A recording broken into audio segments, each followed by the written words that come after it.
What's up, everybody? It's Conger Live, and we're back with another TMNT Mutant Madness video. Got a bunch of stuff to go over today. I didn't get a chance to go over version 1.34 updates yesterday, so we're going to touch on that first. We got the new channel 6, so I want to go ahead and look at that. And part of the reason why I waited till today is because I had already done my channel 6 climb. So interestingly, I don't have the button here yet because I have to lose a match. So I'm going to go into channel 6. Now I reset on floor 675, but it says reset to floor 674. So this is an error. It may look like 11 levels, but it's only 10. And you have to lose a match before you can opt in to drop 10 levels. So I'm going to go in, just quit so I get a defeat. So now I have the drop 10 levels button. You click it once per day. You reset your floors reset. And so it says 664. It's actually going to be 665. This is a visual bug. It is still 10 levels below where you're at. So I click reset. Now it says my reset floor for tomorrow is now lower, but it doesn't actually move the floor I'm on. So you don't get extra floors. You don't get a 10 extra floors per day. It's just in case you get stuck. All right, so that's that. Pretty simple. The other thing that they updated with version 1.34 is the way that the character screen looks. So now I have mine locked in widescreen, so you get to see a little bit extra of the layer on the sides, and the skills are spread out, but normally the skills are all within this phone frame space. Got a cool new look. My favorite thing is that the traits, the roles are up here. You can see all the different ways that your character is getting its turtle power. The ooze level goes into this, the dimension level goes into this, the equipment goes into this. You click on it and you get the breakdown. You can click on any of these areas and you get the breakdown. I want to back out. I want to show you a character I don't own. You can still see the roles. I really like that you can still see the roles. Where before, if you didn't have the character unlocked, it was down here and you could not see the roles. So that's a really nice fix. Probably the best thing about this. They got this blue glow. I think the blue glow is kind of bright behind the character, but overall it looks much cleaner. So that's really nice. They made some improvements to the early player experience, they said. So if you're an early game player, just go to Frosty real quick so you can see I don't have any dimension level or equipment on them, so you only see the ooze level. And they said various other bug fixes. Well, one bug that, other than the one I just showed you on channel 6, is you click on the filter option and now it's highlighting a layer instead of heroes. It doesn't really matter. And this symbol here, it means if this character is summoned mid-match. So this is the role of Donatello's turret will have that role.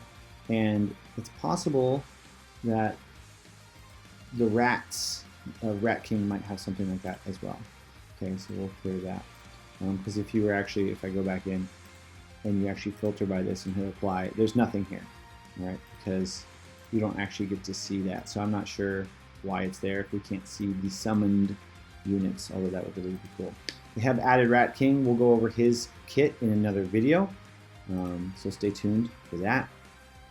But I want to go over all of the other changes. So the Season 5 hero updates, they are reducing the power of alertness yet again.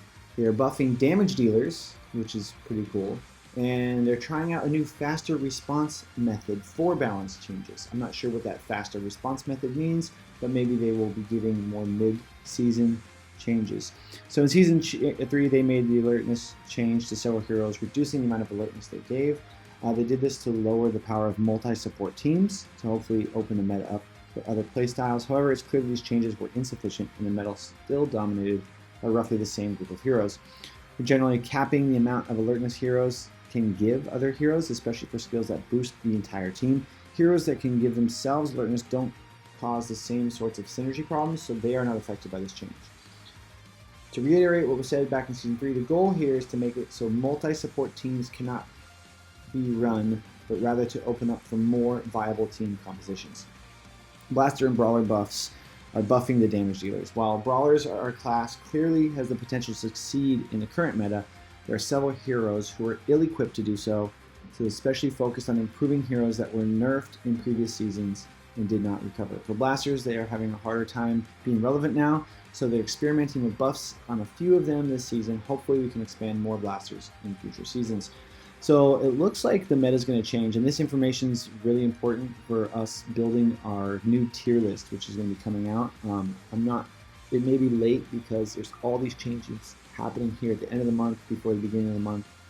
And then the mid-season check-ins, so their goal with these balances is they're going to check in mid-season. We didn't get any balance changes last season because they knew they had to do a lot of these fixes first. They're also adding Renette, Savanti, Romero, and Trag to drives. So Renette will be in 3-star and up. Savanti and Trag will be in 4-star drives and up, which is really nice that they're doing that. Access to those heroes. Okay, how to read stats. We've gone over this every other time that we've gone through this. So we're going to look at some changes. So we have Leonardo's getting a reduced effect for his giving alertness to allies within range 1. Instead of 33, it's 15, less than half. So Leonardo has been an amazing A-class character. This may drop him down to B tier. I'm not sure. We're going to have to test it out and see how it goes. Now Raphael is getting a huge amount of changes. He is swapping from Tank Brawler to Brawler Tank. So he's going to be focused more on damage as opposed to tankiness. He is losing a little bit of health, and his defense cap is dropping, but his attack is going up for base stats. On Battle Trance, he's also going to gain haste for 7 seconds, 25 haste, and then extra haste if under 50% health at level 2. Pretty exciting for people who like Raphael. Raphael has always been my favorite turtle, so I'm excited to see what happens here. A lot of people have a 4-star Raph drive if they haven't opened it already from Season 3, I believe. So, yeah, we'll see. Raphael's Psy Rush, he doesn't gain as much defense. It's now 20 defense instead of 30, but only if not slowed or rooted, but he does more damage. His damage is increased from 15 extra to 30 extra. And the disarm for 1 second is now for 3 seconds. Disarm is a crazy good ability. They can't basic attack with disarm. So from 1 second to 3 seconds, wow. But they don't slow. He doesn't slow anymore. So really interesting how effective Raphael might become. He might be a favorite character after this rework. We'll see. They've also removed the 0.15 extra damage per alertness to inflict -3 alertness, and they removed the -3 alertness for 10 minutes to now inflict slow and -50 haste for 30 seconds. Because of his change, they don't think he's going to have the forever battles anymore because they removed his defense cap. So they removed that effect. We'll see how that goes. And then they've removed all effects and completely changed Cool Head, so now it's gain 50% resistance to stun and silence. When attacking, deal 4 extra damage if at or above 10% defense. And after attacking, gain 5 strength for 30 seconds if under 0 strength. So, and does the same for armor, alertness, haste, and will. So he's always going to have some sort of small boost. And what they have to say about Raphael is, while he's always been very survivable, with his high movement, Raphael was having trouble effectively taking hits for his allies, right, as a tank, rather than slowing him down. He decided to shift his primary role to Brawler and up his damage. Pretty cool. Now, Donatello's thorough analysis, they've removed the give 5 alertness for 5 seconds to allies under 40 alertness to just gain 2 alertness for 5 seconds. So his alertness is only for himself now. He's not giving it to his friends. So Donatello's viability is going to drop from this, I'm sure. I love my Donatello. He's at 250, but we'll see. Splinter as well. Remove the effect of deal 0.4 extra damage per alertness to now deal 20 extra damage if above 0 alertness. So it's not going to be a scaled amount of damage. It's just flat as long as he doesn't have 0 alertness. They've removed the effect of giving alertness at the beginning, so that's sad. And then the unyielding spirit after attacking gain 2 defense. So this will hopefully give Splinter himself a little more survivability, but he's not going to be as helpful to the rest of the squad. Now with Shredder, they've also reduced his effects. Some people were saying, well, if you gotta nerf Zorax, you gotta nerf Shredder. Well, here it is. His haste has been dropped from 40 to 30, and his strength has been dropped from 20 to 15, still over 6 seconds. I still think that he's going to be really strong, but this is, I think, to balance out that he's not the new OP character. Once again, also with his shred, he's reduced the inflicting negative armor from 50 to 40, and the barrier as well from 50 to 40. And what they say about that is it is clear that Shredder's Season 3 rework made him stronger than all the other brawlers in the game who aren't named Zorax. And after changing Zorax, they want to make sure that Shredder does not simply replace him as a must-play damage dealer. That's why they've nerfed him just a little bit. But he still should be a very strong brawler. And I agree, these nerfs are very small. It's like a balancing nerf. With April, everybody's favorite news reporter, giving alertness has been halved. More than half, from 50 to 15. Oh, it's less than a third. So sad. And then move the effect, target all enemies, inflict negative 75 alertness for 3 seconds. They've moved that to the higher level, so it's not going to affect a lot of us who've leveled her up already. But they also have added give 25 alertness for 6 seconds to allies under negative 25 alertness. So it's not gonna, they're not gonna give all that alertness out no matter what. They have to be at negative alertness for them to kind of get balanced back out. Meh. That's sad. The reduced requirement, this is for an ally uses a skill, inflict negative 2 armor and barrier for 6 seconds to all enemies if that ally is above 30 alertness. Now it's if that ally is above 10 alertness, because achieving 30 alertness now is going to be very difficult. So that's April. Krang has gone under a massive rework. He was amazing in Season 1. When they nerfed Will, he became practically useless. So now they've now switched him from Blaster Tank to Blaster Brawler, which is interesting, because I would assume he's still going to do some energy damage. His health is bigger, but his defense is lower, but he has more damage. So we'll see. We'll see how this works. So he's no longer a tank. Interesting. Inflicts negative 25 barrier for 10 seconds if not disarmed. Pretty awesome. That'll help energy damage be more effective. Deal extra damage to enemies is removed, and now it's 0.3 extra damage per strength. So that's actually scaled. That's even more damage from Krang's Rocket Fist. Increased damage on his Visor Beam, which is his ult. They removed the effect of negative will, and now they inflicted negative armor. So hopefully that will do more damage, but it won't stop the enemy from using their skills. Interesting. And the android body removed all effects. They've reworked it completely. Now he gains 30 armor and half a strength per armor. So that's going to be 15 strength just from that bonus alone.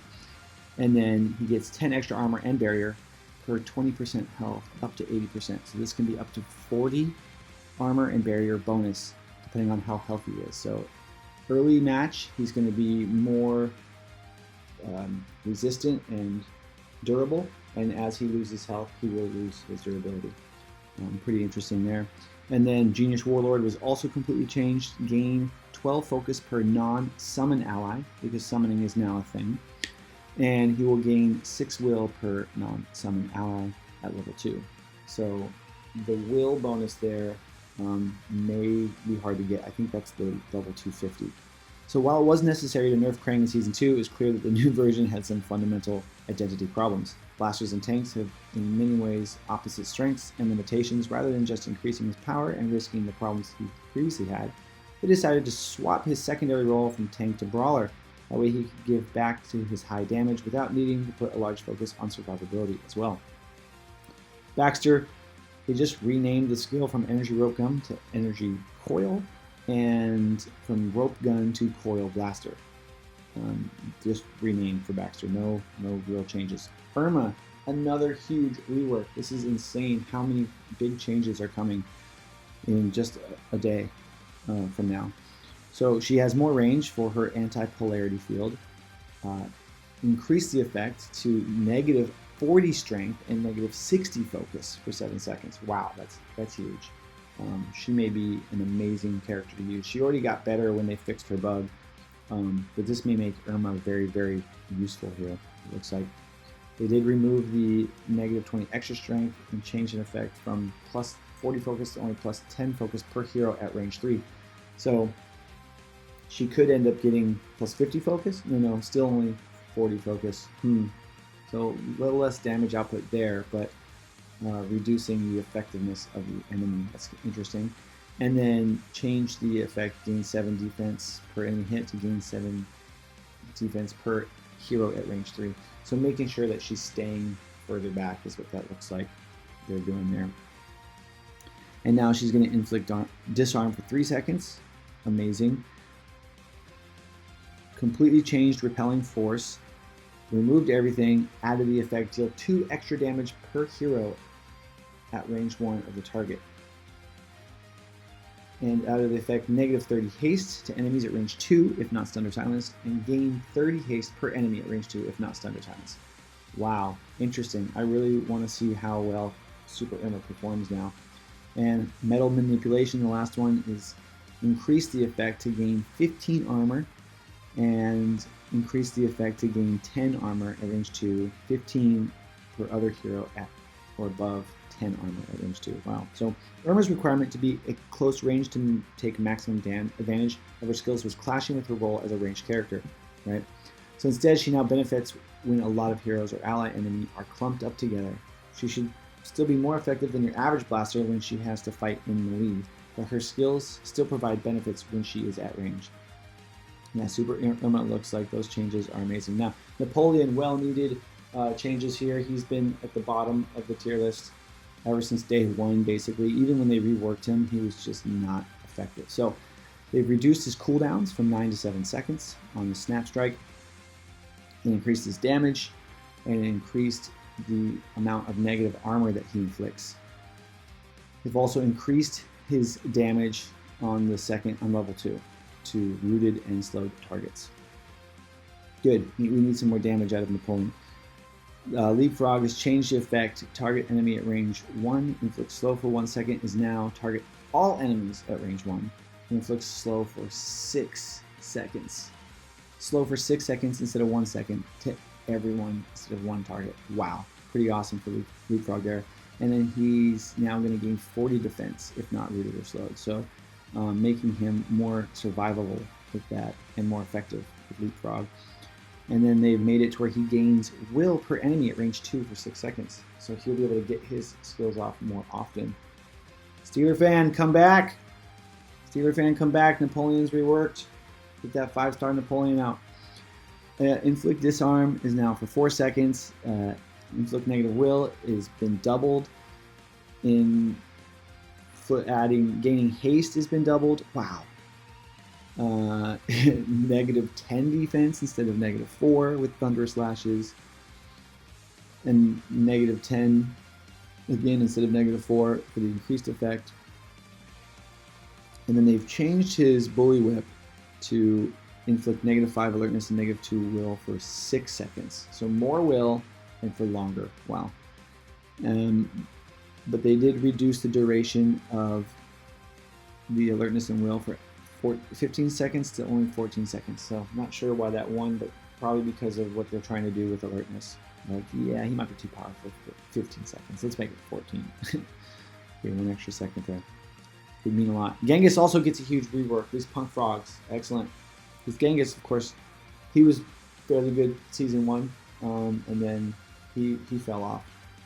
So hopefully we'll have some more viability. They've removed the negative armor, and they've made it to where he does extra damage per armor, and then they've removed the same thing and just demoid extra damage. So heavy chop giving more damage to our brawlers. They've added the effect to gain extra armor per enemy and extra strength, so that should make him more survivable and do more damage. Excellent.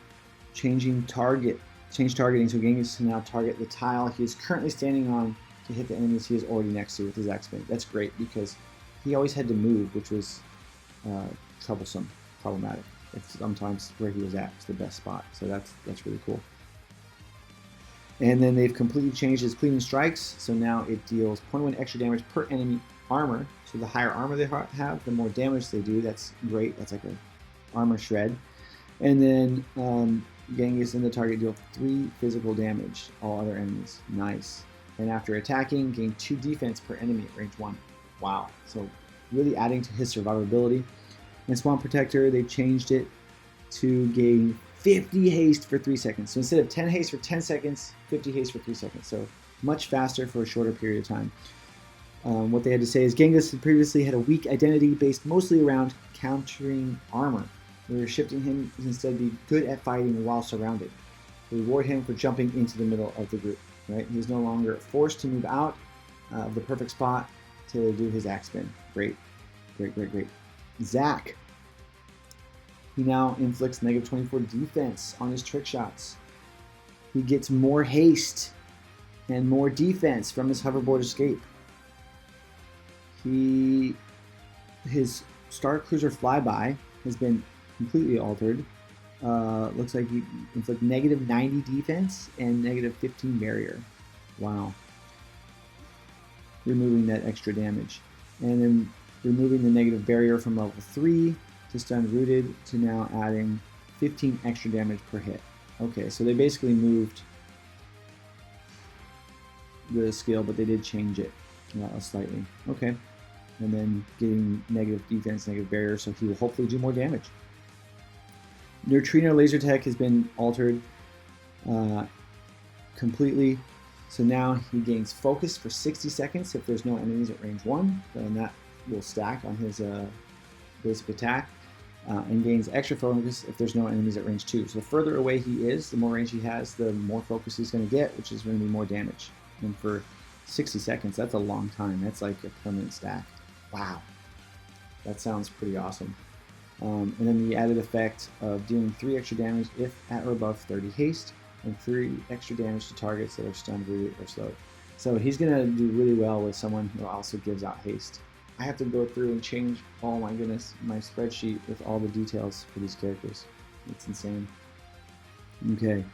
And finally, they've completely changed his extra dimensional moves to add the effect of after using a skill, gain 3 defense and 15 haste for 6 seconds if not rooted or slowed, and gain 3 extra defense and 15 haste if there are no enemies at range 1. Another added effect after using a skill, gain 15 barrier for 6 seconds if not rooted or slowed, and 15 extra barrier if there are no enemies at range 1. So wow, just extra defense, extra haste, extra barrier. Zack sounds amazing now. Oh, and Slash, more mega changes. My goodness. Okay. Change the effect to deal 25 extra damage if under 40% health instead of under 33%, so that'll happen sooner. They changed the effect to only gain 30 strength, but for 8 seconds instead of 50 for 5. And then they've changed the effect to inflict negative 50 alertness for 8 seconds. Wow, Rage Roar is going to just destroy the enemy's alertness. And then removing the effect of gain 50 will for 5 seconds to gain 10 extra strength per enemy. So not going to get his specials off as often if you were using Slash, but he will do more damage. And he will prevent them from gaining defense quite a bit. Changed his armor boost from Steel Typhoon is if not rooted or slowed. They added that condition. And they've changed if targets are at or under 0 armor as opposed to at or under 0 defense. So if they do have defense, as long as they don't have armor, he will still get the extra damage output, which will then help take out any defense they might have. His Unstoppable Rampage completely changed to now 0.2 armor per strength, 100 armor, barrier, and haste, and receive negative 500 alertness while focus under 40% health. Okay, so he's not going to be able to gain with negative 500 alertness. He's not going to gain any defense once he gets below 40% health, but he's going to have extra survivability or when it comes to armor barrier and then more attack output. Interesting. And then he will gain 25 will and 50% stun resistance while under. So he's kind of turning into something like Antrax where he's more effective later in the game. So Slash was nerfed back in Season 1 due to his extreme strength growth and devastating AoE damage, and he hasn't seen major play since the changes. So while we don't want to go back to that version of Slash, we're buffing his other skills to make his attack stronger and his Rampage mode more reliable, but with a bigger drawback, right? Which is the negative 500 alertness. So we'll see. Now Antrax, he's just going from Brawler Skirmisher to Brawler Trickster. So while Tricksters and Skirmishers share some characteristics, we believe that with his strong focus on damage over time and relatively weaker mobility and defense interactions, Antrax is better characterized as a Brawler Trickster than a Brawler Skirmisher. Not bad. This change does not have any immediate effects on gameplay, but it does change how we view the character and what types of changes he may receive in the future. So no actual changes to Antrax there, just relative what's going on there. It's interesting that he's right after Slash, as I mentioned, because of the similarities. Okay, Ray, he gets the increased effect, so negative 50 haste and alertness instead of negative 20 for his Stinger Swipe, sweet. And then also increased the damage and the negative extra haste and alertness bonuses. Awesome. And they're increasing his Aqua Slam to negative 150 haste, so that's doubled. That's great. So they're happy with Ray's current survivability, but we want him to have a larger impact on other characters so his debuffs are stronger. Ray's always been a solid tank for me. He was the tank I used for a long, long time before I had access to Toka. This may make him very, very viable still. Oh, here it is. Get out your cup for your tears. Catch your tears, everybody. Zorax. They've increased his defense gain.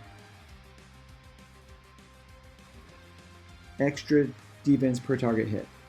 Okay, so he gains 10 defense flat and then extra per target hit. So that'll hopefully help him survivability. And they fixed the bug, caused Zorax not to gain extra defense per focus. So his wrist-bladed assault actually got better, but the rest, here it comes. Instead of plus 50 armor and barrier per ally at range 1, he gets plus 30 armor and barrier per non-summon ally. But it doesn't say at range 1, so that means, I guess, as long as people are alive. So that might make it more, he actually gets more survivability there. But the clarification, each ally increased the amount of armor and barrier gained, not the duration it is gained for. Right? Yeah, because as long as they're there, he gets the bonus, as far as I understand that Triceratops charge. Military training, instead of plus 2 will per ally at range 2, it's plus 2 will per non-summon ally. So that's going to give him a little bit extra will, so he gets his special off more often. The tri-weapon tactics is now gain 6 strength for 10 seconds and 3 alertness for 10 seconds. So it looks like he's still going to get his bonus from all hero skills. They've just reduced how much he's getting, because originally this was supposed to be for his own skill use. So let's read what they have to say about it. As explained in Season 3, Week 5 Hero Update, there was a bug with the tri-weapon tactics, causing it to generate far too much strength and alertness. Now that players can drop levels in Channel 6, we are reducing this output and making it longer to reach full power. In exchange, we are boosting Zorax's survivability and reliability. Zorax's skills no longer require him to be near his allies to gain full benefit, and he gains more defense on his own, which should make him less reliant on supports. I think they did a pretty good job with what they were going for here. He still gets a decent amount of strength and alertness. What do you guys think about all these changes? There's a lot here. I'm sorry this is a long video, but they haven't done changes like this ever. They've had a lot of changes, but never so many big changes all at once. Which changes are your favorite? Leave a comment down below with which characters you think are going to be the best after this. And hopefully we can take all this information into account when creating the new tier list for you guys. Thank you so much for watching. Don't forget to ninja kick that like button. Subscribe if you don't already. Let's game smarter here, guys. We'll see you in the next video.